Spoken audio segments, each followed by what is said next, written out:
প্রতিটা বাঁকে বাঁকে, একটা পাহাড়ে থাকলে মনে হয় যে সামনের পাহাড়টা আরও বেশি সুন্দর, আর একটা বাঁকে থাকলে মনে হয় যে পরের বাঁকটা আরও বেশি সুন্দর। সত্যিকার অর্থে পাহাড়ের প্রতিটা বাঁকই সুন্দর। আর এই সৌন্দর্য দেখতে আমরা কিন্তু বারবার ছুটে আসি প্রকৃতির কাছে। আর যারা পাহাড় প্রেমী, স্পেশালি যারা মোটরসাইকেল রাইড করে, তাদের জন্য কিন্তু পাহাড় অন্যরকম একটা ব্লেসিংসের জায়গা।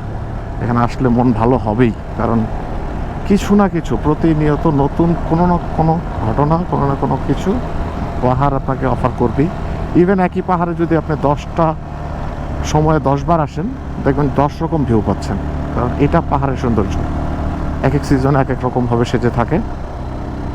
আর এখন বর্ষাকাল, সো আমরা খুবই লাকি যে বর্ষাকালে পাহাড় আসতে পেরেছি। অ্যান্ড বর্ষাকালে পাহাড়ের সৌন্দর্য হচ্ছে পুরো পাহাড়টা গ্রিনিশ থাকে, একদম সবুজে ভরপুর, সব দিকে চারিদিকে সবুজ গাছপালা ঘাস, আর এত চমৎকার লাগে না প্রকৃতিটা, জাস্ট দেখলেই ভালো লাগে।